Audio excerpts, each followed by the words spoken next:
One of the most debated questions in Attack on Titan is whether Erwin or Armin was the right choice in Season 3. This is a complex question, and it feels like almost everyone who addresses it either leaves out some part of the analysis or is extremely biased. Today I'm going to break down some of the topics regarding this argument in the most neutral and most thorough way possible. So let's get into it. But first, don't forget to subscribe. Over 90% of my viewers are not subscribed. So if that's you, be sure to hit the subscribe button. There's really no reason not to, and you can unsubscribe at any time that you want. So I would really appreciate it if you would subscribe. There's a lot to cover in this argument, between looking at the facts, some potential theories, and some emotional reasoning. But I think the main basis behind this argument is experience versus potential. That is, of course, Erwin's experience versus Armin's potential. As one of the most successful commanders of the Survey Corps, Erwin obviously has a lot more experience at this point in the series. It was under his command that Reiner and Berthold were exposed and that Annie was captured.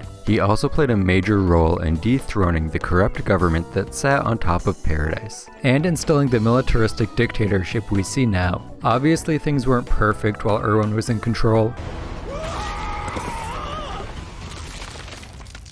but many major strides in the story were only possible because of his role and influence. On the flip side, Armin has much more potential due to his high intellectual capabilities. At just the age of 15, he was looking at the world and Titans in a way that very few people did. He was able to devise plans that were critical to the success and safety of the Survey Corps. From theorizing Reiner's hiding spot within the walls, to manipulating Berthold to get Eren back, and even creating and enacting a plan that allowed the cadets to refuel safely all the way back in Trost. On top of his accomplishments, his confidence also grew with each successful plan, and he was able to come to conclusions about Titans that very few other people were able to grasp in a similar time frame. When compared to other people that view the world differently, such as Hanji or Zeke, he tends to have better perspective in areas they're less competent in. For example, Hanji is obviously much more knowledgeable about Titans. Armin is also quite knowledgeable about Titans, and he also has a deeper understanding of how people work compared to her.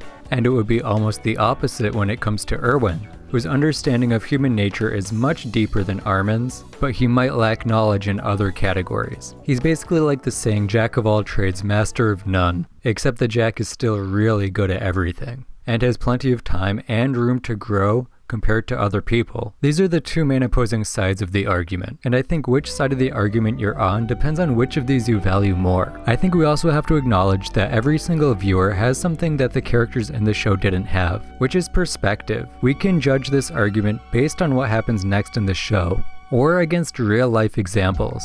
Levi and the others did not have this luxury. With this perspective, we can ask, was Armin the right choice? And would things have turned out differently if Levi chose Erwin? Now, I'm not usually a huge fan of putting theories into these analysis videos, but I think we need to, if we're going to talk about what could have happened if Erwin was chosen. And the first thing I want to do in this alternative timeline is debunk some theories about this future with Erwin. A lot of people seem to believe that if Erwin had gotten the power of the Colossal Titan, he might have used it more liberally than Armin did, and that he definitely would have sided with Eren and supported the rumbling. I do not think either of these would be true. I do not think Erwin would have marched up into Marley and blown up all of Liberia with the Colossal Titan. A lot of people tend to misconstrue Erwin's willingness to throw away human life with his willingness to throw away the power of the Titans. Using the Colossal Titan, or any Titan for that matter, in a direct combat situation is a huge risk for the island, as it would be a gigantic target, literally.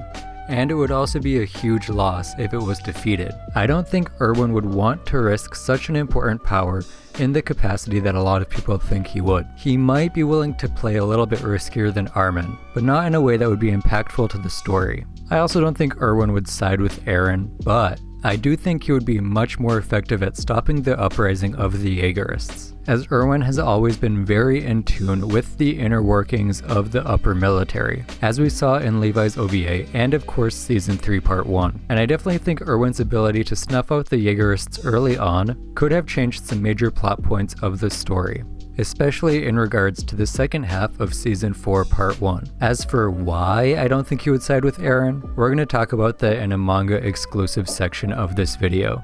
So, with all that out of the way, who would have been the better choice?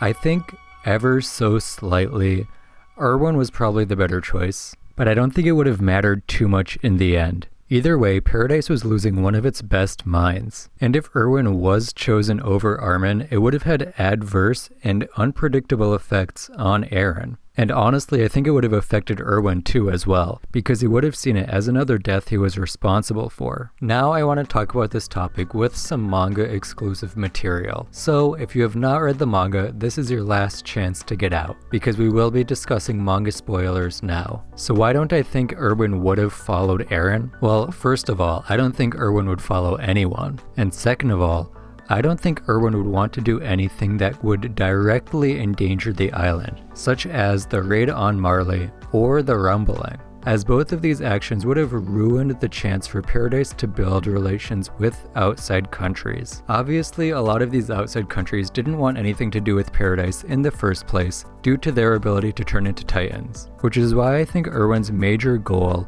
post-basement would be to find a way to end Titans, as this would most likely be the best option for Paradise and all Eldians if they want to be rehabilitated into the outside world. At the end of the day, who you think should have been chosen is up to you. My personal, very biased choice is Armin, because I think his intelligence on and off the battlefield would surpass Erwin's if we got to see what he was like after the manga ended, and because he's also my favorite character. I also believe that if Armin was actually in a position of power in Season 4, things could have gone very differently, but that's not really relevant. Anyway, that's all I've got for today. Thank you all for watching, and if you made it all the way to the end, be sure to subscribe. We're really close to 500 subscribers, and I would love to get there by the end of the month. Also, let me know who you think should have been chosen in the comments down below. That's all I've got till Monday. See you then.